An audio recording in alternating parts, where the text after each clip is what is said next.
എല്ലാവർക്കും നമസ്കാരം. ഞാൻ ഈ വീഡിയോ ചെയ്യുന്നത് ഇന്നലെ ഒരു വീഡിയോ ശ്രദ്ധയിൽപ്പെട്ടു. കേരളത്തിലെ പ്രശസ്തനായ ഒരു സന്യാസി ശ്രേഷ്ഠൻ അദ്ദേഹം പുലയെക്കുറിച്ച് പറയുകയുണ്ടായി.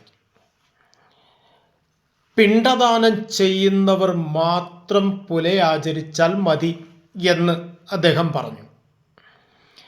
ഏത് യുക്തിയുടെ അടിസ്ഥാനത്തിലാണ് അദ്ദേഹം അത് പറഞ്ഞത് എന്ന് എനിക്ക് സംശയമുണ്ട്.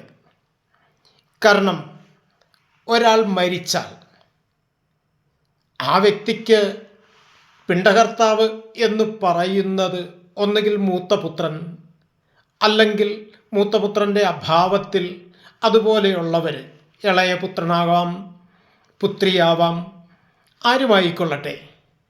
അപ്പോൾ അവർ മാത്രം, അവരല്ലേ പിണ്ടദാനം ചെയ്യുന്നവർ, അപ്പോൾ അവർ മാത്രം പോലെ ആചരിച്ചാൽ മതിയോ? മരിച്ചയാളുടെ സഹോദരങ്ങൾ, സഹോദരിമാർ, മറ്റ് രക്തബന്ധമുള്ളവർ അവരാരും പുല ആചരിക്കണ്ടേ?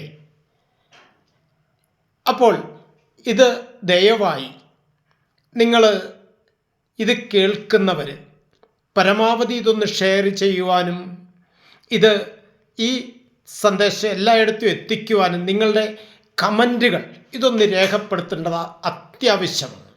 കാരണം നിങ്ങളുടെ അഭിപ്രായം പൂർണ്ണമായും അത് ശരിയാവട്ടെ തെറ്റാവട്ടെ അതൊന്ന് രേഖപ്പെടുത്തി അതിനുശേഷം നമുക്ക് വിശദമായി ഇതേക്കുറിച്ചൊരു ചർച്ച തന്നെ ആവേണ്ടത്.